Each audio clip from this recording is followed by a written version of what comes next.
natti dhufu nama saniin waggaa 9 wajjin turre. Waggaa 9 kana keessatti waan waggaa 90 ol hin taane irratti raawwachaa ture. Biyyuma kanayyuu taa'ee jechuudha. Bakka maaliifi na jaalataa humnaa ol na jaalataa beekta. Ani immoo gatii miidiyaa kana irra oolu jecha gatii miidiyaa kana afarsamaa oolu jecha nama san jibbee jechuudha. Sa'aatii namni sun na jaalatu sun natti bilbilu. Bakka nan dhufa kal xiqqoo daqiiqa madaamina yaamen jedha maalolan jedha waan hin jirre kana piroosesuma kana ittiin biraa ta'e. Jara kaa waliin akka du'aa kana haasa'a. Gaaf kanatti namni saniin akka addaan bahu gaafa nafu biyyuma kana taa'ee fiinyaa wayii of keessa godhee kalaa sanii gurbaa wayii jaaladhee jira. Daa'imni ta'e garaa na jirti jedhee. Gaafa akkas jedhuuni yaa jiraattu rakkoo hin qabu daa'imticha fidadhu kootu ani kan siraallee waliin hojjedhe daa'ima akkasiifin guddisaa. Ani dhabuu hin barbaadu naan jedhe. Akkamii garaatti daa'ima garaatti baadhee dhufaa jeen. Waanuma tokko rakkoo hin qabu jaalalli yaa jiraatu malee naan jedhe. Namni sun na jaalachuu isaa sana humnaa ol akka na jaalatu sana yeroo saniin baree jechuudhaan. Maaliif ani garuu namni biraa sila jara jiruufan akkas jedheen malee ani kanan jiru mana kontiraatati ulfi tokkoyyuu hin jiru ani fiinyan of keessa godhe. Tarii nama sanii adda adda barbaade jechuudha. Yoo na amani haala sanii dhiise jedhe. Innaan namni sun sababa keerraan kan ka'e wanti nyaata dhiisee tirfanjatii itti ba'ee ture. Gaafa tirfanjatii itti ba'u ijoolleen natti bilbiltee akkamitti akkas goote namni akkana ta'ee jira koo maalotoo du'e maa argattaa naan jedhe. Ani kanayyuu hin taasee miti isarratti immoo ani isa hin barbaadu. Kana gatii kana jedheen akkas godhi nan dhiisa jedheenna yoo inni suutan dhiisuu yoo barbaade dhiista malee akkamitti akkana guutan naan jedhan. Otuma akkas jedhu inni guyyaa wayii Itoophiyaa gale. Kontiraata biyya fixattee waggaa 2 jechuudha. Gaafa Itoophiyaa galu naa biraatti bilbilee maatii ufee maatiin na fuudhe. Garuu gaafan deemu dhaabbiin sun wanna hunda ulaagaalee naa bitee hanga boolee gootu na faana deeme baay'ee na wajjin rakkate barte. Ani garuu ammallee inuma jibbaa bara. Garuu abbiinuma na faana deeman. Siigalee gara duuba na itti bira oofaa jechuudhaan. Nama biraa gaafan argee bisoo na bira jiru isa ofirraa hin dhiibaa nama biraa sana fixxe takkaasisaa jechuudha. Utuma akkas hin teenyu akkas teenyu ogumani gaafa waggaadhaan fixee galu dhufellee hin jenneen maal hin jenneen. Garuu inni ammallee abdiin irraan kunne mana dirasii deemee dhufe ashuffeetti ijoollee natti waame abaaboo naa fixee dhufee naa kenne. Ashuffeetti dhugaa Waaqa Yesuus ashuffeetti jechuudha. Inna hamma ammaatti illee namni sun afaana jira yaa hawwii akkifadhu isa dhugasitti immoo jira. Namni sun amma ammaan afaana dhamaa jira. Ani guyyaa takka ani biyya Arabaa hagan hojjedhu kana waggaa jaha hagan deemee dhufu kana guyyaa takka maallaqa takka cabduu takka naa kenni. Eessa goote eenyuuf keeta maatii kee ergitaa guyyaa tokko naan jedheen beekan. Ani kanan jiraadhu galata Rabbii hojjedhee maallaqa namaan kennu bartii ani waggaa jaha kan hojjedhe mana bolokkeettiin ijaarradhee maatii kootii fooyyessee guyyaa takka dhugaa foon haadha koo guyyaa takka jechuudhaan baay'ee uffata bitee akka ijoollee uffadhee tiiktook irraa sirbu ani Dubaay hin jira. Mana magaalatti ijaarra lafa kiyya bixaanii birrii kiyyolti qabadheeni iddoo tokko yeroo tokko galee magaala keessa ani caancoodhaan beektu magaalaa guddaan sama jedhama. Caancoo jedhama. Nan dhufa biyya keessan magaalaa Jimmaati. Yesuus jedhame lakki caancoo ati eessadha? Amboodha. Ati Amboodha? Magaalaan keessan guddaan maal jedhama caancoon safara keessanii barlu. Caancoodha maare caancoodha. Sululta yookaan immoo caancoo jedhama. Sulultaa inni dhufna mana kan keetii safoo isa bilookeettiidhaan ijaarte dhufne ilaalla. Dhugaa Yesuus kottu. Isa sanii ijaarradhee kan maatiin kun baadiyyaadhaan maatii ammoo farra fooyyeessee fi wanna haadha kootee hunda isaa wanna yeroo ijoollummaatti hawwuun hunda guutee ulaa biraa sana guutadhee kan jiraate sii ganaa hojii kee argatta garuu jaalalaan immoo ganaa hojii kee argattee lekkiitti galta. Dhaggeeffatu isa sana isa na hunda guutadhee ani galata Rabbii akka ijoollee bahee tiiktookirra nu taalu uffatan jijjiiradhu maala yeroo daa'ummaa kiyyatti mana warra namaa laalee ani yaa Rabbii kiyya mana akkanaa kana keessa jiraadha mana akkanaa kan ijaaradha jedhee waan hawwii qabu jecha guyyaa takka ajaa sumnii tokko baasee ani bututtuu baasee asii baasee achiin deemee bitee hin beeku. Itoophiyaa galee guyyaa takka diyaaspoora fakkaattee hin beekan. Haga waggaa jaha taa'ee deddeebi'u kana jechuudha.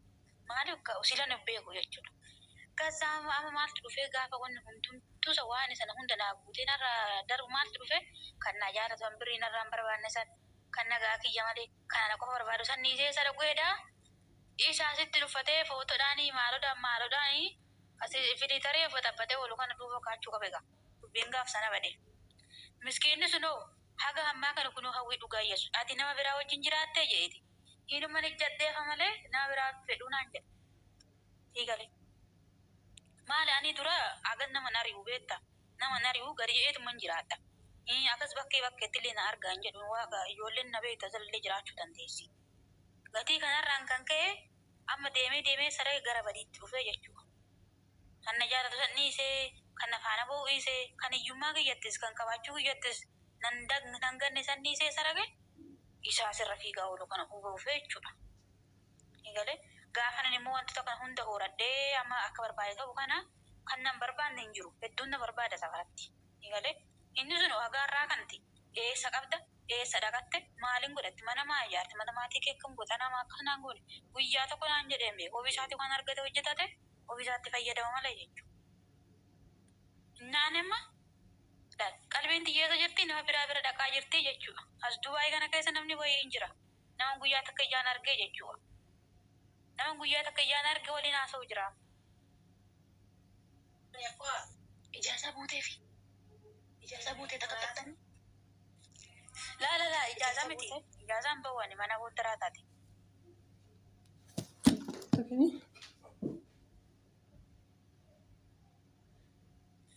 Okay. Gani awi ijazah miti ni mana kontrak tadi barang ijazah kamu ane gue suki nargi.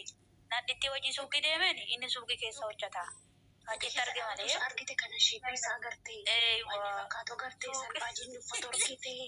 Kan Dubaayii keessa ulfeesse biyyatti gashu. Dhiirri Dubaayii kun ulfeesse biyyatti gashuudhaan tokkoof maala bira. Sirriitti ulfeesse. Suuqii kan keessatti argee jennaan gaafa suuqitti arguu namoota isaa argee tiiktookii ilaalle argee waan akkasii tolu dubbiin. Ati hin qaanoftuu madaa'ee biratti dhiira wajjin gabaasoftu yoo fiigite salphanni hin qaanoftu. Maali gadhittiin waa bashaanaan jette bashaanaa jira agartee naan jette dura ilaalle iyyuu barteen. Adduma meeshaarraa binnee maal jennee lakkoofsa wal jijjiirree jetti. Mashaallah madamiin kee nama gaariidha. Warra kaanitti biloogii goota beessi buuftee ishee. Kaza achitti akkasii haasofne amma eessa jiraanii isa biyyi miskiina sana gateeni isa duuba kaachuu jira. Yoo matti badhee dhaqee immoo yuti waan ta'e keessa qoradhee gadi ga'u mucaan kokiyyoo kanaa ati mana ijaaza illee hin qaba.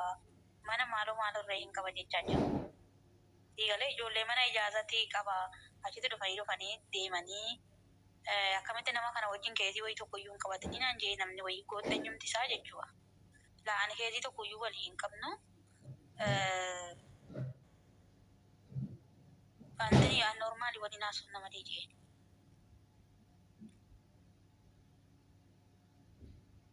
Okay, lubbuutti fufii haasa'e. Qaalkidaan hin jirtu. Waan akkasii obseen hin jirtu. Ogeettiin hin jirtu mana kana keessa. Ogeettii obsee qaalkidaan hin jirtanii. Sadan keessa hin jirtanii. Moo jirra dhanaa barreessaa itti fufati yaada kan keetiin. Siifalladhaate. Gorsa bareedaa kan seelaa. Akkasii hawwii koo waan akkasiitti irra hin jira. Amma isa miskiina biyyaa gatee kun waan Dubaayii keessa jiru kana fa'aa duuka fiigaa jirra. Rakkoodha. Kana mudannoo ni qabu. Amma kan ta'u ufati. Namichi biyya jiru suni isin ajansiisu. Ajansiisa malee namni waggaa kun tasii eegana ajansiisa.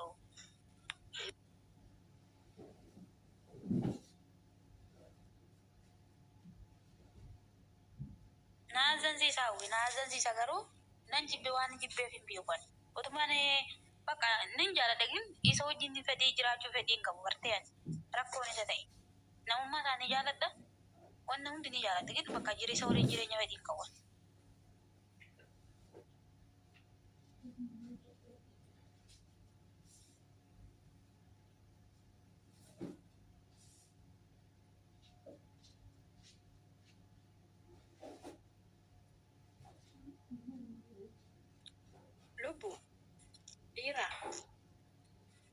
Isa ofiisaatiin nu jaallatu wayya san nu jaallannu irra jechuudha sii galee. Na'ama ni mucaanatti duukaa fiigaa jirtu kun hamma laphee kee cabsutti bichaadha kan jiraatu si duukaa. Hamma laphee kee cabsutti si duukaa jiraata. Yoo inni immoo siinsi fuudhee si duukaa jiraate yoo inni immoo siinsi kabajee mana tokko wajjiniin jiraattanii si jammarratti gifiyyuu qabda bara. Gifiin mucaa kanaa usin dhiisu kana. Gifii nama mucaa si eegaa jiru. waan tokko si goote balleessin taa'ee si eegaa jiru si jaallatu kun hin gana dhiiga si boosisa dabare. Dhaltee abbaan qabne guddiftaati. Namicha kanarraa isa kanatti heerumtee nanna'a. Gara sammuu keetti deebi dubartiidhaaf kan isheen jaallatu sun taane kan ishee jaallatu ta'a. Namichatti duukaa fiigaa jirtu kun siin ta'uu si miidhee deebi'a. Gatiitti kaffaltaa dhiissittaa hafute. Nama si kadhatu isa biyyaa sana wayya. Si jaallatu isa biyyaa sana wayya. Sabarreessiin gaafa isa biyyaa sana wayya. Nama siin galle. Isa sii wayya ani isa beekee wayi damoonni obboleessa kotee inni maatii kotee irraa haasa'u barbaadee miti gita. Akkasuma inni nama gaarii fi nama gadhee addaan baasuun dadhabdu. Si galle?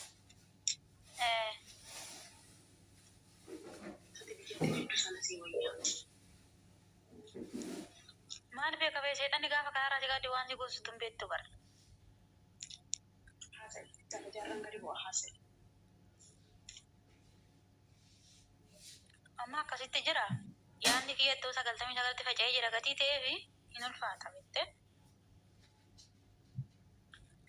Innaa beekti sa'aatiin irra jiru sa'aatii dargaggummaati gatii ta'ee fi beekta hin ulfaata baay'ee ulfaata. Kanaaf akkasii jedha hawwiitoo waan akkasii irra jira. Dargaggummaan wanti sitti ulfaatu hin jiru qabadha afaan kee gara waaqayyootti deebi'ee cubbuu hojjechaa jirtu sirrii miti nama si jaallatutti dhaqee yeroo afaan kee cuqqaalladhuuti. Akka bareedde kanatti namni tokko barbaadame. Ani waa dalagee miti bara. Hawwi ani nama tokko hojii waa dalagee miti bara. Waan tokko dalagee miti ani. Duukaa sa'uun cubbuudha. Cubbuudha duukaa kolfuun duukaa haasa'u tu nama qabanii tu nama ishee jaallatu qabdu nama hin taane hojii fiiguun gatii barsi qaqqabsiisana dhaggeeffadhu kan barba'u si'i isa osoo hin taane kolkollee nama si jaallatu kana si wayya waaqayyoon karadhu qalbii koo naa qulqulleesse zimmuuteen keessa gara keessaa na baasi jedheeti nama si jaallatu si wayyaa namni ati suuqitti argite duukaa fiiddu kun gizeedhaaf namni dubartii kudhan qaba. Kanuma kakee silkii keessatti gaafa suuqitti argu birrii laatu silkii isaa laatuuf jechuudha. Kan si caalu baay'eetu jira jireenya isaa keessa. Dhiis namichi kun siin ta'u sibbaa. Isuma si jaallatu isa biyyaa si wayyaa. Itti gaabbita gatiitti kaffaltaa dhiisi. Haadha ishee daa'ima isaa harkatti gata biyyatti Dubaayii keessatti. Maali hawwi waan naqe malee isatti na argamu sarlee. Indee wal jala jalaa sumti waliin fuutanii mootii mettanii wal jala jettu afaan duwwaadhaan. Lakkii wal fuunee miti waan hin ba'uu bara hin ba'u mayee sina arga hin ba'u bara. Wal jala jantanii jennaan wal fuudhuun keessan lafa gara fuulduraatti kan dhadhaabaa filaansa tokko durii ilaaltu innaa isadha. Rakkoo sitti fiduu danda'a. Kana kaa'amti otumaa sa'uu mana kontiraata nagachisiisuu jira. Ijoolleen immoo bakkee akka hin baane jedhanii natti murasii galee abaddu mana osantu muradhu gara biyyaa deemi akkuma akka hin baane bakkee naan jedhan. Sigaleemi. Ani immoo amma gaafa innaa ta'u gaa bakkee ba'ullee ni yaata sigalee. Waan akkasii fayyaataa jira. Gaafa yaadu immoo ijoolleen jettu immoo bakkee ba'uun balaa guddaa qabullee hagaa jira. Damoozii kennee kan. Uumaaf 700. Adda jechuun taa'e kolkollee damooza bareedaa qabda. Maal goota bakkee keessaa birrii 500 hojjetteetu mana kiraayee kaffalteetu waan meeqa rakkoo coo'ee shaffatta. Bakkeen